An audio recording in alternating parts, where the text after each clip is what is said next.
저희가 이제 신명기를 따라가면서 오늘 이제 십계명의 후반부를 살펴볼 이제 진도가 됐습니다. 본문은 신명기 5장 12절부터 21절까지 말씀이 되겠고요. 제목을 제가 십계명 다시 보기다. 저희 교회에서 지난 10월에 십계명을 한번 자세하게 출애굽기 말씀을 통해서 우리가 한번 들은 적이 있기 때문에 다시 보기도 되지만, 사실 이 지금 십계명을 받는 이 이스라엘 백성들도 다시 듣는 거죠. 출애굽 당시에 시내산에서 들은 말씀을 이제는 정말 그 요단강 앞을 두고 다시 거기서 듣고 있지 않습니까? 그래서 리비짓하는 거죠. 다시 보기다. 자, 우리 먼저 같이 본문을 읽겠습니다. 시작. 내 하나님 여호와가 내게 명령한 대로 안식일을 지켜 거룩하게 하라. 엿새 동안은 힘써 내 모든 일을 행할 것이나 일곱째 날은 내 하나님 여호와의 안식일인즉 너나 내 아들이나 내 딸이나 내 남종이나 내 여종이나 내 소나 내 나귀나 내 모든 가축이나 내 문 안에 유하는 객이라도 아무 일도 일하지 못하게 하고 내 남종이나 내 여종에게 너같이 안식하게 할지.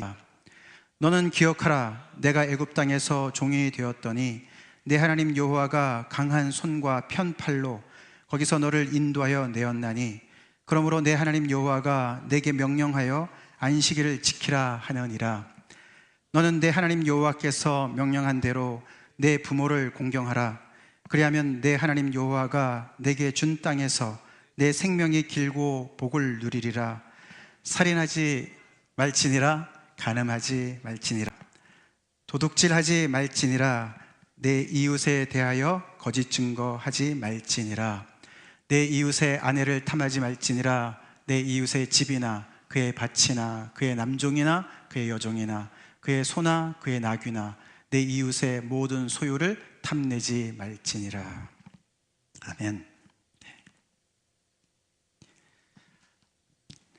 지난번에 이 십계명을 말씀을 드릴 때 제가 태양계 이야기를 한 거 역시 혹시 기억하시는 분 계실지 모르겠습니다. 이게 태양계죠. 우리가 살고 있는 그 태양계입니다.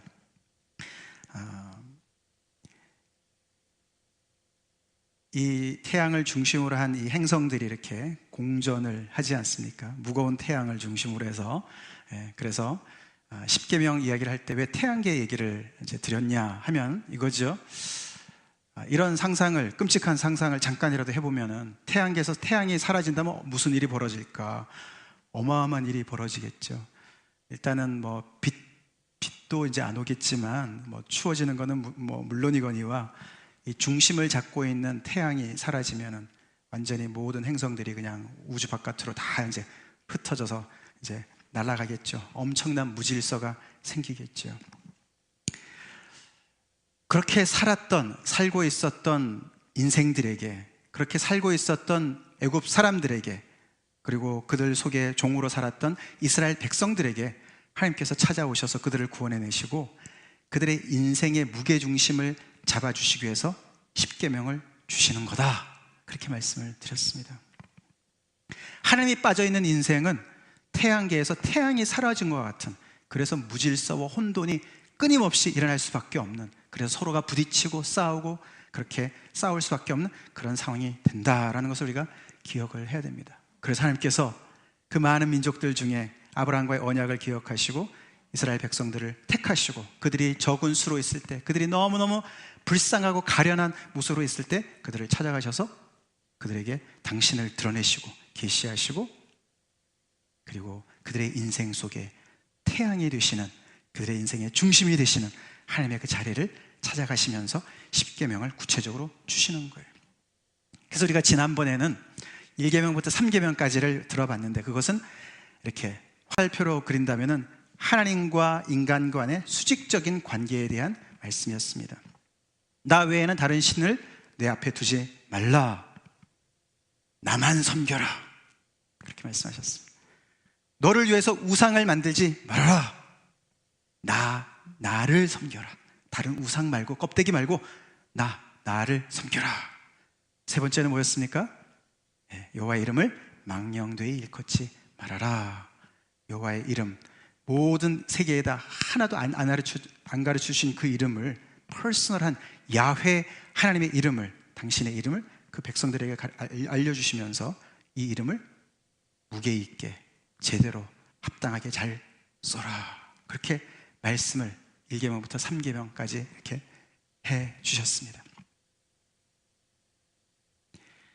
그렇게 하면서 하나님께서는 그 인생들 속에 여호와의 존재를 확실하게 각인시키시는 것이죠. 그리고 그 여호와께서 이렇게 배타적인 관계를 요구하시는, 다른 신들과 같이 나를 섬기면 안 돼, 너희들은 나만을 섬겨야 돼. 그리고 나를 섬김에 있어서도 다른 우상들을, 나를 위한 우상들을 만들고 그걸 붙잡고 섬기지 말고 나 이 자유롭게 역사하고 자유롭게 운행하는 살아있는 나, 이 여호와를 섬겨야 돼라고 말씀을 하시는 거예요. 굉장히 독특한 주문이라고 말씀을 드렸습니다. 이런 배타적인 주문을 하시는 이유가, 백성들에게 그런 배타적인 사랑을, 절대적인 충성을 요구하시는 이유가, 이분이 이 백성들을 그렇게 배타적으로 먼저 대하셨다고 그랬습니다. 마치 남녀 간의 어떤 사랑처럼 하나님께서는요, 다른 백성을 그렇게 알지 않았어요. 당신을 이름을 드러낸 적도 없고요, 그렇게 그들의 역사 속에 들어가가지고 그들을 구해낸 적도 없다. 그렇게 이 이스라엘 백성들이 아주 총애를 받은 거예요. 특혜를 받은 거예요. 그렇게 내가 너희를 아주 exclusively, 아주 배타적으로 너희를 사랑했으니까 너희 또한 나를 그렇게 사랑해야 된다라고 말씀을 하시면서 이 인생의 중심에 하나님의 자리를 확고하게 세우라고 먼저 말씀을 하셨습니다. 그 다음에 이제 우리가 4계명부터 오늘 읽은 10계명까지 이야기를 우리가 똑같이 이렇게 관계적으로 표시한다면 그것은 이렇게 수평적인 관계라고 볼 수가 있겠습니다. 드디어 이제 너와 나의 관계, 서로 더불어 살아가는 삶 속에서의 관계, 공동체 속에서의 관계를 우리가 볼 수가 있겠습니다. 그래서 이렇게 넘버로 우리가 표시한다면 이렇게 표시할 수가 있습니다. 자, 6계명은 살인하지 말라, 7계명은 간음하지 말라, 8계명은 도둑질하지 말라, 그 다음에 9계명은 거짓 증거하지 말라. 흔히 우리가 도덕 시간에도 많이 접하는 이야기들입니다. 세상에 성현들이, 똑똑한 분들이 많이 있어서, 선생들이 많이 있어서 이런 이야기들 많이 우리가 하는 사람들이 있었고, 역사에, 그리고 가르치는 사람들이 많이 있었습니다. 그래서 여기는 그렇게 색다른 것이 없어 보입니다. 살인하지 말라, 다른 생명을 존중히 여기는, 네 생명이 귀한 줄 알면 다른 생명도 귀한 거야. 가정을 지켜야 돼, 가정이 귀한 거야. 도둑질, 재산, 그런 것들 보호해야 된다. 거짓 증거에서 다른 상대방의 그런 명예를 실추하고 그래서 더 큰 손해를 입히는 것도 잘못된 거, 이런 것들은 나름대로 우리가 어떤 도덕, 윤리적인 측면에서 우리가 생각해 볼 수가 있는 것들이죠. 서로의 관계 면에서. 근데 이 중심에 있는 이 세 가지 이 계명, 이게 이제 이렇게 수직적인 것과 수평적인 것이 만나는, 교차하는 곳에 중심에 있는 거예요.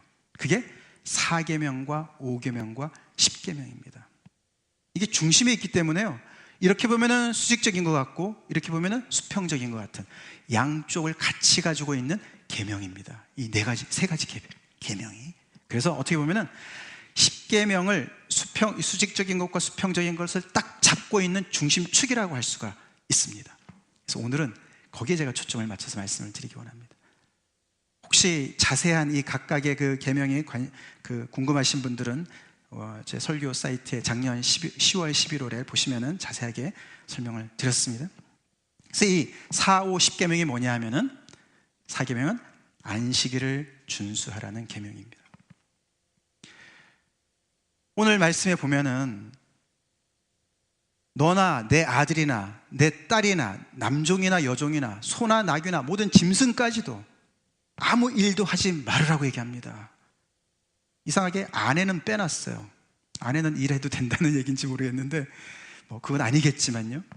그래서 너만 안식하는 게 아니고 모든 가정에 있는 모든 하우스홀드에 있는 모든 가족과 가축들이 다 다 너처럼 안식해야 된다라고. 그래서 서로에게, 사실 종의 입장에서는 그거보다도 더 복음이 없죠. 이들이 종살이를 얼마나 오랫동안 한 사람들입니까? 그래서 일하지 말라는 것 자체가 얼마나 엄청난 특권인지 모르고 귀한 복인지 모르죠. 그런 면에서는 수평적입니다. 그러나 이렇게 시작하죠. 14절이 일곱째 날은 내 하나님 여호와의 안식일이다. 여호와의 안식일이다. 그래서 일하지 말아야 되고 쉬어야 되는데 하나님 안에서 거룩하게 쉬라고 이야기하시는 것을 우리는 기억해야 되는 것입니다. 그런 면에서는 수직적인 계명입니다. 부모 공경은 어떤 것입니까? 우리가 유교에서도 당연히 그죠? 부모에게 효도하는 건 많이 나옵니다. 너를 낳아주신 부모님, 그 부모님의 은혜를 모르면 그게 사람이냐? 맞는 말입니다. 근데 십계명은요, 그보다 훨씬 깊이 들어갑니다. 너를 낳아주신 부모님, 연로해지시는 부모님을 사랑하라는 말이 당연히 맞죠. 그런 면에서는 수평적이지만 이 부모님이 어떤 존재냐? 하나님의 권위를 대변하는 존재라고 이야기하는 거예요, 성경에서는. 그래서요, 이 부모가 가정에서 무슨 역할을 하냐면요, 하나님의 계명을 가르치는 역할을 열심히 하라고 이야기합니다. 그래서 우리가 신명기 6장에 이제 곧 보시겠지만 신명기 6장에 이런 말씀이 나옵니다. 오늘 내가 네게 명하는 이 말씀을 너는 마음에 새기고 내 자녀에게 부지런히 가르치며 집에 앉았을 때든지 길을 갈 때든지 누워있을 때든지 일어날 때든지 이 말씀을 강론할 것이다. 그래서 부모님은요, 내 생명을 있게 한, 나를 낳아주신 그런 분 이상으로 이 땅에 존재하는 하나님, 보이지 않는 하나님의 권위를 대변하시는 분으로 하나님께서 세우셨다는 말이에요. 그래서 그 부모님이 해야 될 가장 중요한 그 임무는 뭐냐면요, 이 자녀가 세상에서 출세하고 성공하는 것이 아니고요, 하나님의 뜻대로 어떻게 하면 살아갈 것이냐, 하나님의 뜻이 무엇이냐, 하나님께서 어떻게 우리 이 인생을, 우리 이 가문을 어떻게 지금까지 인도하셨느냐, 그런 것들을 열심히 가르치라는, 그게 첫 번째 사명이라고 말씀하시는 거예요. 그런 면에서 이 부모 공경은 수직적인 측면을 가지고 있습니다. 맨 마지막 탐심은 우리 지난번에 자세히 살펴봤지만 불교에서도 탐심은 죄다라고 얘기합니다. 그래서 그런 어떤 원하는 것, 그런 원하는 마음 자체를 없애버려야 된다. 저번에도 말씀드렸지만 그 원하는 마음, 욕심을 없애버린다고 하는 그 마음조차 없애야 된다, 이런 말을 궤변을 늘어놓는다고 합니다. 근데 성경은 그렇게 얘기하지 않아요. 여기서 탐심이라고 번역되니 crave 한다는 말, 이 말, 그 다음에 그 covet 한다, 이 말은 사실은 중립적인 단어라고 말씀드렸죠. 중립적인 단어예요. 뭔가를 desire 하는 거예요. 뭔가를 바라는 거예요. 욕구하는 거예요. wanting 하는 거예요. 소원하는 거예요. 근데 그게 방향이 잘못 잡힌 거예요. 그래서 인간이 하나님이 주신 것이 아닌데 다른 사람의 것인데, 다른 사람의 재산이든 다른 사람의 아내든 다른 사람의 소유든 그것이 더 넘어가서 하나님의 자리까지 넘보는 그런 죄로 발전을 한 것을 이야기하는 거죠. 그래서 이게 십계명이 맨 마지막에 탐심, 이게 크게 시작해가지고 가장 조그만 죄를 얘기하는 것이 아니라고 말씀드렸죠. 용두사미가 아닙니다. 사실 그래서 탐심은요, 우상 숭배랑 연결이 돼요. 1계명, 2계명과 연결이 됩니다. 그래서 수미상관 구조다, 인클루지오다 말씀을 드렸습니다. 그래서 이 4, 5, 10계명이 이 10계명에서 중심축을 이루면서 수직적인 관계와 수평적인 관계를 꽉 잡고 있습니다. 다시 말해서 세상의 도덕 윤리가들은 살인, 간음, 도둑질, 거짓 증거, 부모 공경 약간 언급을 하지만 안식 얘기 없죠, 그죠? 없습니다. 이거는 하나님이 유일하게 제정하신 것이에요. 탐심도 그 필요가 있는데 욕심 부리지 마. 배고파 죽겠는데 먹을 건 주지도 않고 욕심 부리지 마. 말이 안 되는 거예요. 그래서 하나님께서는 먼저 구원해 주시고 은혜를 베풀어 주시고 먹여 주시고 채워 주시고, 아멘. 우리의 필요를 먼저 채우시고 그 다음에 안식 가운데 제대로 된 방향을 잡고 열심히 주님의 자녀로 살아, 그것을 열심히 디자이어해, 그렇게 말씀하시고 굉장히 다른 것을 우리가 꼭 기억해야 됩니다. 사실 오늘 그래서 오늘 이제 4계명부터 10계명을 가만히 보면요, 성경에서 이야기하는 이 인간관, 사람이 과연 어떤 존재인가, 이걸 우리가 좀 생각을 해봐야 돼요. What is man? 이게 시편 8편에 나오는 표현이죠. 사람이 무엇이기에, 사람이 과연 어떤 존재인가? 인간관이죠. 조금 딱딱한 이야기로 말씀을 드린다면, 우리가 많이 이제 흔히들 잘 인식하지 못하는 게 있는데요, 이게 뭐냐면 이거예요. 이 인간관이잖아요. 사람은 어떤 존재다. 정의가 자꾸 바뀌지 않습니까?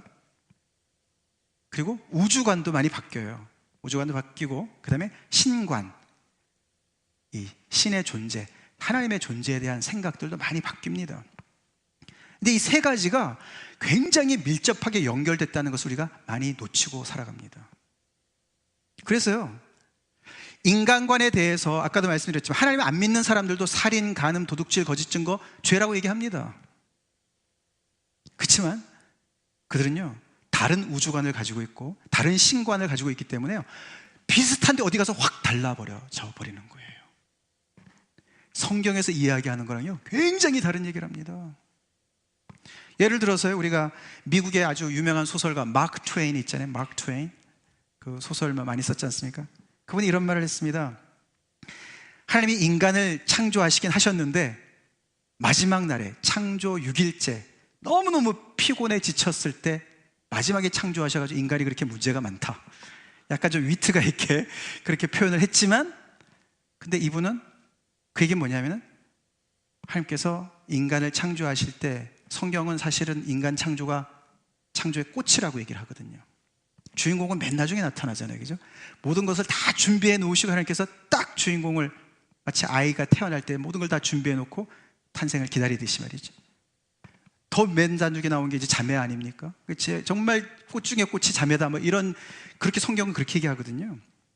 근데 그거를 이제 마치 하나님께서 막 창조를 하다가 피곤해 죽겠는데 가만히 있어봐, 여기 사람이 좀 필요한 것 같네, 그래서 그냥 좀 정신이 몽롱할 때 창조하셨다, 이렇게 얘기를 합니다. 그러니 인간의 가치와 존재가 어떨까? 아니 뭐 이분이야 뭐 요즘 사람이니까 대체적으로. 근데요, 지금 우리는 지금 이 말씀을 듣고 있는 이 광야 2세대는 말이죠, 지금부터 줄 잡아서 한 3,500년 전 사람들이거든요. 생각해 보세요. 우리만 한 500년 전만 가도 말이죠, 양반 쌍놈 말이죠, 정말 출신 성분까지 따지고 얼마나 그랬습니까? 그래서요, 양반이 죄 지으면요 별로 벌 안 받잖아요, 그죠? 그런 게 그 옛날 고대 법에도 비슷하게 나옵니다. 왜냐하면요, 인간관이 다르기 때문에, 신관이 다르기 때문에요, 이게 다 연결되어 있어. 그렇기 때문에 이 서로 더불어 살아가는 삶이요, 인간의 나름대로의 기본적인 어떤 그런 윤리관을 가지고 셋해 놓은 것이 얼마나 불공평하고요, 이게 다른지 모릅니다. 근데 성경에서 이 지금 이스라엘 백성들이 듣고 있는 이 하나님의 말씀을 통한 하나님은 어떤 분이시고, 인간의 존재는 어떻고, 세상은 어떻고, 이런 모든 것들이요, 이건 어디서 듣도 보도 못한 얘기들을 듣고 있는 거예요. 우리는 맨날 교회에서 그냥 이야기 들으니까 말이죠, 그냥 아주 너무 자연스럽게 듣지만요, 그 당시 사람들의 생각으로 들어보시면요, 놀래 자빠질 일입니다.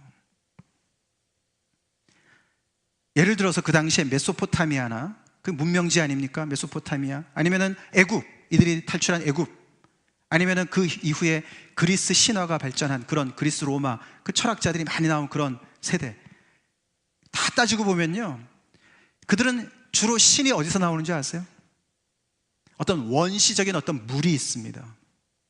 프리미얼 워터가 있어요. 거기에서 어떤 신이 먼저 나옵니다. 그러니까 신이 어떤 이 물질로부터 나왔다고, 늘 어디서 뭐 출발이 있어야 되니까 그렇게 얘기를 해요. 그리고 그 신이 어떻게 어떤 관계를 통해서 많은 신들을 낳아요. 그래서 신들 안에도 이렇게 하이라키컬 구조가 있고요. 근데 신들이 가만히 보니까 이 모든 것들을 다스려야 되는데 너무 귀찮거든요. 그래서 인간들을 노예로, 그래서 자기네가 할 일들을 맡기고 자기들한테 재물을 바치고 그렇게 이 인간들을 만들었다. 그래서 그 안에 자기를 대표하는 왕을 세웁니다. 그래서 항상 피라미드 구조예요. 맨 꼭대기에 왕이 있습니다. 그 왕이 뭐 바로가 대표적인 왕이죠. 그래서 신의 아들인 거죠. 그래서 이 왕을 이제 섬기는 좀 그 부하들이 있고 신하들이 있고, 그 밑에 모든 사람들은 다 소모품에 지나지 않는 그런 구조예요. 그런 신관에서, 그런 우주관에서 그런 인간관이 나오게 되어 있어요. 그 안에서 정의가 아무리 구현돼봤자 거기서 거기인 거예요. 돈 많은 사람을 위한, 파워를 가진 사람을 위한 것밖에 안 되는 거예요.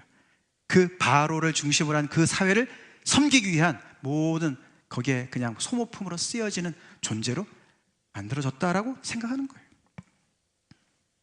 네.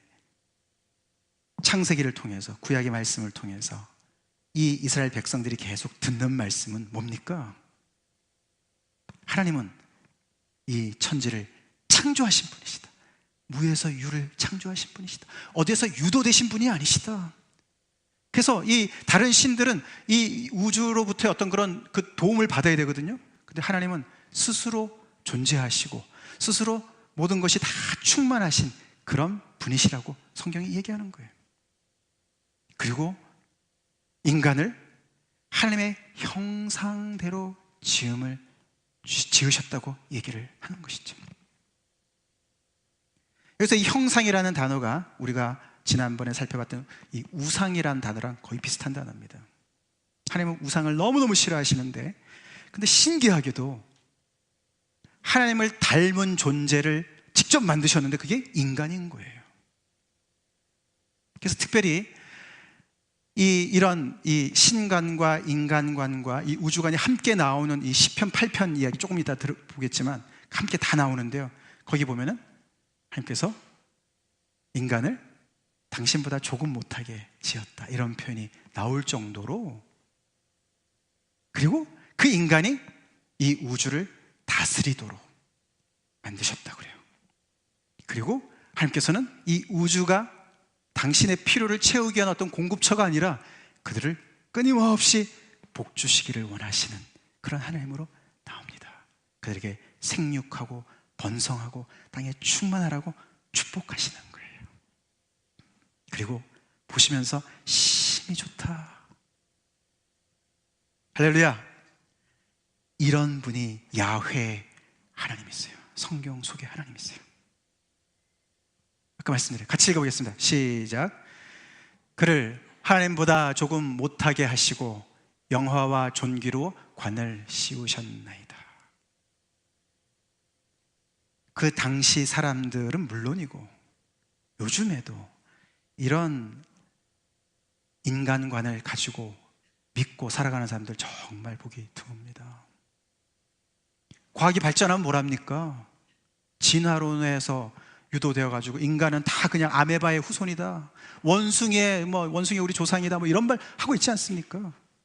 3,500년 전에 하나님이 인간을 창조하실 때 당신을 닮은 존재로 창조하셨다. 그래서 그 당시 에덴 동산에 있을 때 말이에요, 그 많은 자연 동물들이 말이죠, 아담을 볼 때 하나님인 줄 알았네, 그 정도로 뭔가 하여튼 닮은 구석이 있었던 것이죠. 그만큼 하나님을 리프레젠트하는, 하나님을 대리하는 그런 대리자로, 청지기로 창조하셨다고 성경이 얘기하면서 이렇게 존귀와 영화와 존귀로, glory and honor, 이거는 하나님과 관련된 단어들이에요. 하나님께서요, 이 시편 8편이 여러분 잘 아시잖아요, 그죠? 여호와 우리 주여, 주의 이름이 온 땅에 어찌 그리 아름다운지요, 그렇게 시작하는 너무너무 아름다운 시 아닙니까? 아까 말씀드렸는데 여기 안에 이 짧은, 이게 몇 절인가 하면 9절입니다. 9절 안에 하나님도 나오고 창조주 하나님이죠. 세상도 나옵니다. 거기에 하늘도 나오고 그 다음에 별과 달과 별들도 나오죠. 그 옛날에 그 사람들은요, 이 고대 사람들은 하늘이 얼마나 신성했는지 몰라요. 그래서 누트, 그게 애굽의 나라에서 누트가 하늘 신이었지 않습니까? 다 신으로 그냥, 그래서 이 우주와 이 신이 그냥 이게 애매모호한 그런 생각들이 있었던 것이죠. 그리고 달, 별 얼마나 추앙했는데요. 해 얼마나 추앙했는데요. 라가 그 이름 아닙니까? 근데 이 시편에서는요, 하나님의 손가락으로 달과 별들을 만드셨다. 그러면서 이 광대한 우주를 보니까 거기에 비해서 인간이 얼마나 초라한지, 그렇지 않습니까? 뭐 진짜 개미 하나 봐도 못한. 그래서 이렇게 얘기하는 거예요. 사람이 무엇이기에? What is man? 주께서 그를 생각하시며 인자가 무엇이기에 주께서 그를 돌보시나이까. 이 시편 기자가 깨닫는 게 뭐냐면은, 이렇게 광대한 우주 속에서 이 인간을 왜 이렇게 높이셨습니까? 그런 말이에요. 그래서 하나님 바로 밑에다가 조금 못하게 지으시고 하나님의 영화와 하나님의 존귀로 관을 씌우셔서 왕으로 만드셔서 모든 만물을 다스리게 하셨습니다 라고 찬양하는 거예요. 이런 신관과 이런 우주관 속에서 이런 인간관이 나옵니다. 이걸 우리가 잊어서는 안 돼요. 아니 교회 믿으나 뭐 불교 믿으나 뭐 유교 믿으나 다 똑같은 거 아니야? 뭐 부모한테 잘하고 착한 일 하라 그러는 거 아니야? 이런 착각들을 많이 하시는데요, 그렇지 않습니다. 그렇지 않아요. 뿌리는 신관이에요. 하나님이 어떤 분이시냐, 이 속에서 인간이 어디까지 성장할 수 있느냐가 나옵니다. 아멘? 무엇이 정말 죄고 무엇이 정말 바른 길인지가 하나님이 어떤 분이신가, 어떻게 창조하셨냐, 이 깊은 뿌리 속에서 나오는 거라는 것이죠. 그걸 우리가 십계명을 통해서 아는 거예요. 보는 거예요.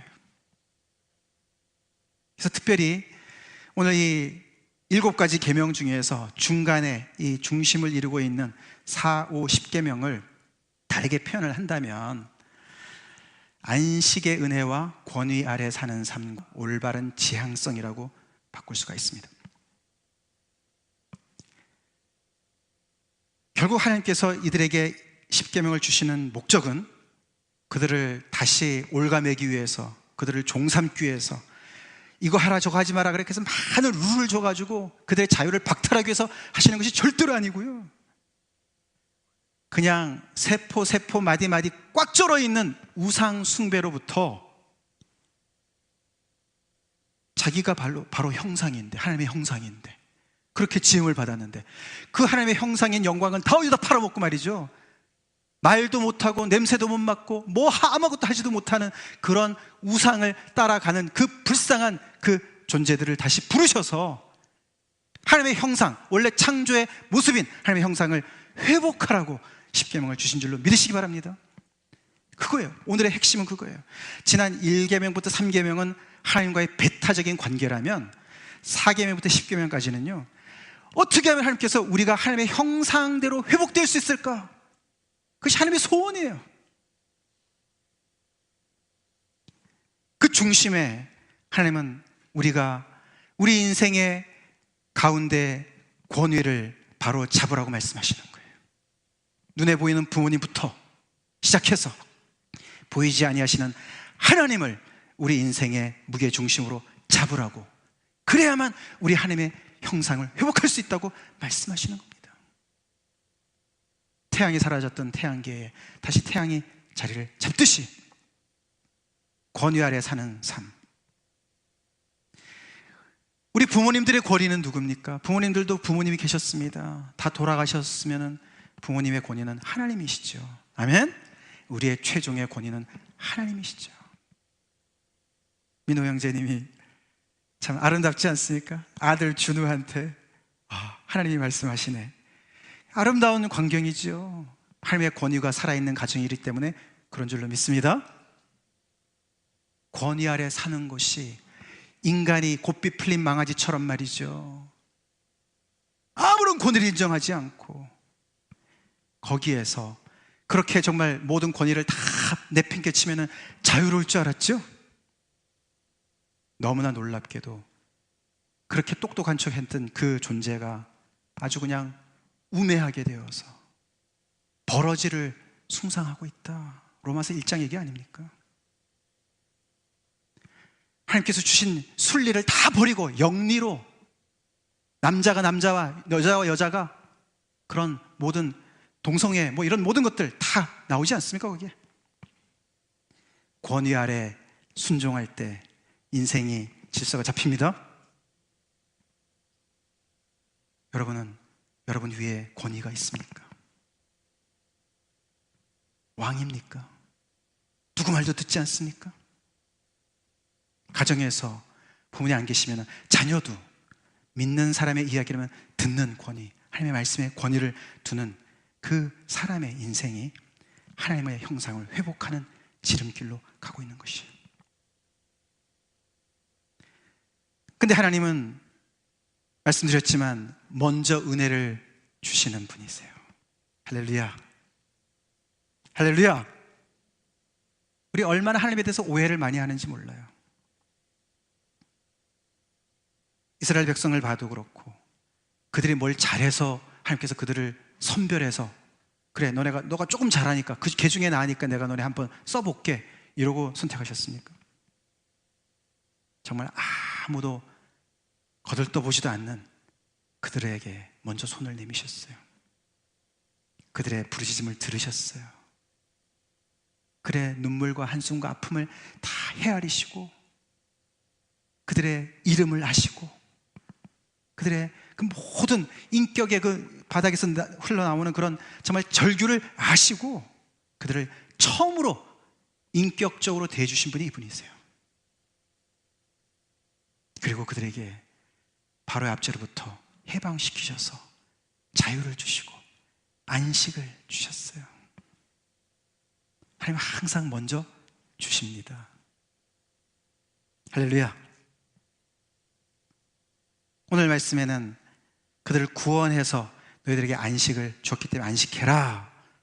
너네가 애굽 땅에서 종노릇 했는데 여호와께서 강한 손과 편팔로 너희를 인도해냈지 않았느냐. 그렇기 때문에 너네 구원을 너네 스스로가 이루지 않았지 않았느냐. 내가 다 너네를 구원하지 않았느냐. 그러니까 이제는 너네 인조해. 할렐루야. 그 얘기를 하는 거예요. 시간의 지성소를 세워서 공간만 지성소가 있는 게 아니고요.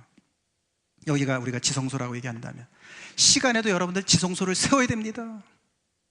이 바빠서 미쳐가는 이 세상 속에서 말이죠, 1분 1초라도 더 열심히 하지 않으면 내가 정말 후퇴하고 다른 사람한테 짓밟힐 것 같은 그런 두려움 속에 우리가 살지 않습니까? 하루를 떼어놔요? 하나님께서 하루를 떼어놓고 시간의 지성소를 딱 정해놓고 그 시간은 아무것도 하지 말고 우리를 위해서 이루어 놓으신 구원을 묵상하고 하나님을 예배하고 하나님을 찬양하라고, 우리 육신도 좀 쉬어야 된다고 말씀하시는 거예요. 출애굽기에서는 창조 얘기를 하지 않으셨습니까? 엿새 동안 하나님께서 창조하시고 마지막 날에 쉬셨다. 그러니까 너도 쉬어라. 너가 하나님이냐? 하나님도 쉬셨는데 하나님께서 우리가 필요한 걸 다 창조해 놓으시고 우리의 구원까지 다 이루어 놓으셨기 때문에 안식할 이유가 있고, 아멘? 예. 그래서 하나님께서 안식을 먼저 주시는 거예요. 안식하는 영혼이 우상숭배에서부터 자유롭게 되고요, 하나님의 형상을 회복하는 지름길에 서 있습니다. 여러분을 달달 볶는 그것이 바로 우상인 거예요. 무엇 때문에 잠을 못 설치십니까? 무엇 때문에 7 days a week 꼭 일을 해야 됩니까? 하나님을 향한 믿음으로 주님 앞에 서시기 바랍니다. 안식은 스테릭, 정이라면은, 이렇게 움직이지 않는 정이라면은, 올바른 지향성, 탐심은 동입니다. 움직이는 거예요. 방향성이에요. 믿는 사람들이 하나님의 은혜를 받았다고 그냥 거기서 퍼져 있는 것이 아니라는 거예요. 있습니까? 탐심이 아니라 하나님이 주신 사명을 열심을 가지고, 열정을 가지고 하나님의 청지기로서 살인은 무슨 살이네요. 생명을 살리는 일에 열심을 내고, 아멘. 가정을 세우는 일에 열심을 내고, 열심히 두 손으로 일해가지고 많은 사람들을 먹여 살리는, 도둑질은 왜 도둑질을 해요? 그렇게 하나님이 원하시는 방향으로, 하나님의 형상을 회복하는 방향으로 그 열심히 올바른 지향성을 가지고 열심히 살으라고 하나님이 말씀하시는 거예요. 여기에 우리의 모델은 당연히 예수 그리스도입니다. 하나님의 아들 예수 그리스도께서 이 땅에 오셨을 때 철저하게 아버지의 권위 아래 사셨습니다. 그리고 그분은 내 평강을 너에게 준다. 돌아가시는 그 순간에, 바로 직전에, 잡히시기 그 전에 말씀하셨어요. 인자가 안식일의 주인이다. 하나님의 권위 아래 철저하게 계시니까 안식이 있죠. 아멘? 왜 안식이 없습니까? 하나님의 권위 아래 못 사니까, 불안하고 못 믿겠으니까. 그 다음에 예수님보다도 더 올바른 지향성을 가지고 정말 목숨과 힘과 뜻과 정성을 다해서 달려가신 분이 또 어디 있습니까? 그래서 로마서 8장에 이렇게 얘기하는 거예요. 다 같이 읽겠습니다.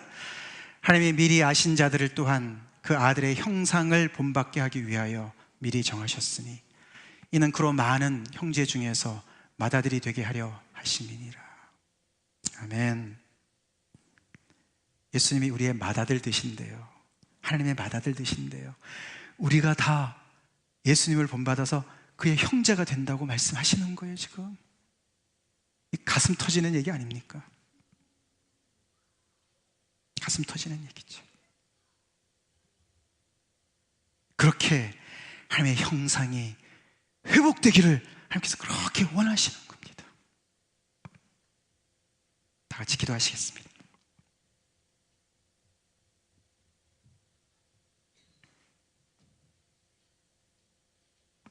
십계명의 구약에 있어서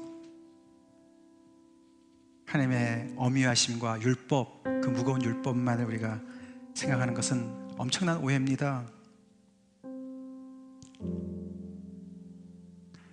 예수님이 은혜를 말씀하실 때 이 진리를 함께 말씀하시죠. 은혜와 진리가 충만하셨던 예수님이죠.